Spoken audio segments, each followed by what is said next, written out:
Hello everyone. In my previous post, we had seen something called as assemblies in .NET Framework. So we had discussed the various types of assemblies, just like we had seen strong name assemblies, private assemblies, and shared assemblies. Uh, in this specific module, we will see what will happen if some DLL is being hosted with the .exe file, and what will happen if we just delete that DLL file if both of these assemblies are strong name assemblies. So just start your Visual Studio 2010 or whatever the version you are having, and create a new project. So I am in my Visual Studio. um, so I'm taking Visual C# as my language. I go to console application. I give a name as strong name assembly. Okay, sorry for my typos. Okay, so I have my strong name assembly, and well, basically this console application is nothing. When you compile and execute this project, this uh, strong name assembly, your project program.cs is going to be converted into exe file, which is nothing but a partial compiled code, that is MSIL code, that is Microsoft Intermediate Language.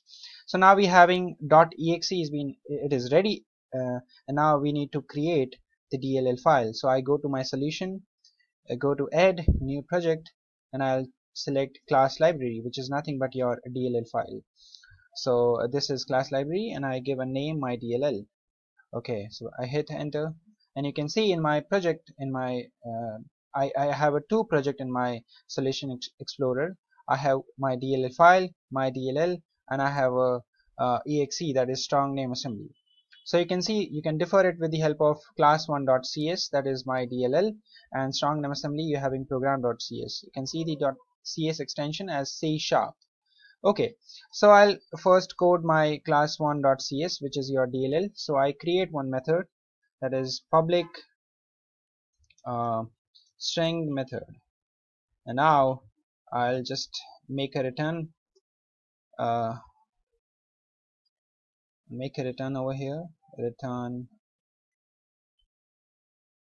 call from DLL.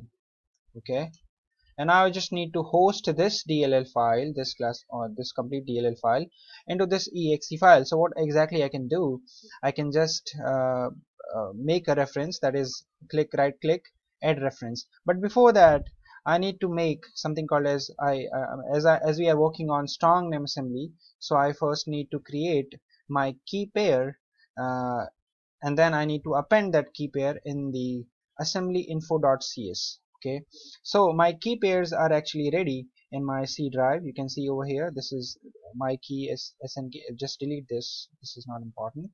So I have um, this one key, my key is here. This is strong name key, that is my key.snk. You can generate this key with the help of Visual Studio command prompt.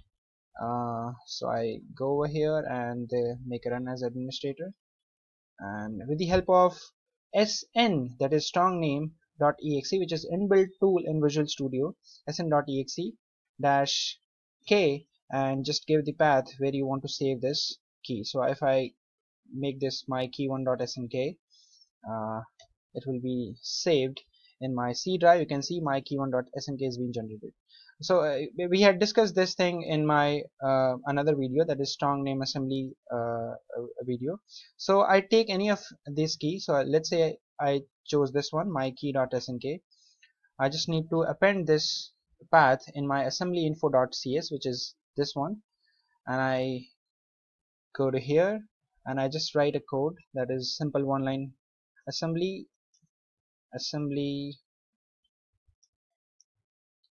key file, and I simply give a path, that is c colon my key.snk. Okay, now this is append in my DLL file. Now I can add this my DLL into this exe file. So right click in the add reference, and you can see your my DLL is here. Just press OK. Oh, now okay, now you can see in .exe file, that is your this strong name assembly, you can see your DLL, my DLL. Now you just need to make a reference in program.cs that you just have to import this DLL. So using my DLL. Okay, now I need to call this method that you had create in the class 1.cs, that is this one.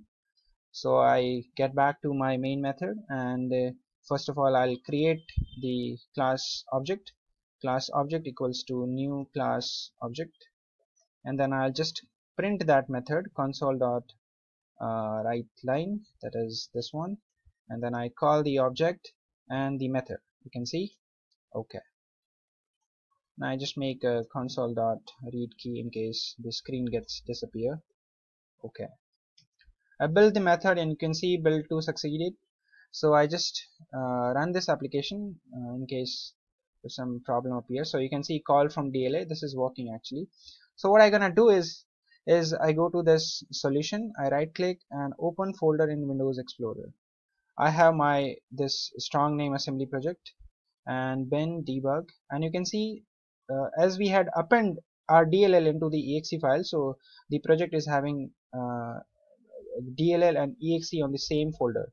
So I copy this DLL and this strong name assembly.exe, that is both our assemblies are there, and I paste it in a new folder, that is simple. I paste it. Okay, now this will work. Okay, you can see call from DLL. But what happened if I, okay, one more thing has been left. Okay, let's do this first. What happened if I just delete this? It still work. Okay, don't worry, it still work.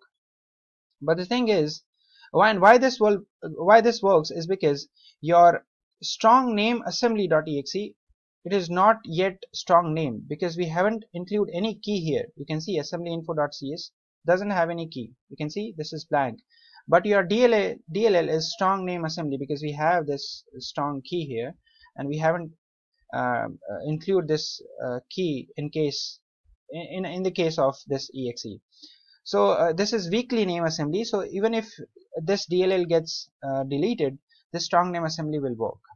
So let's suppose if I just paste this key in my exe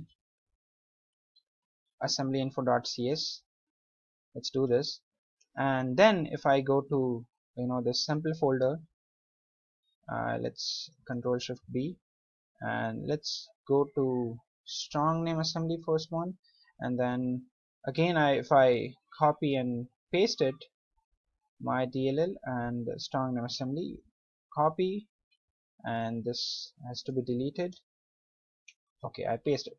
Now if I suppose this will work, okay, you can see call from DLL. But let's say if I just delete this, my DLL. Now if I run, you can see there is system IO file not found exception. So this is basically the problem, okay, because both the assemblies are strong name assemblies, so they are completely dependent on each other. So if you somehow delete one of the assembly, you will get some unhandled exception error, system.io file not exception, and the file is nothing but your my DLL. You can see could not load file or assembly my DLL, that is version 1.0 culture, and these things are included in the assembly. So so this is it from my side. Thank you so much for listening to me.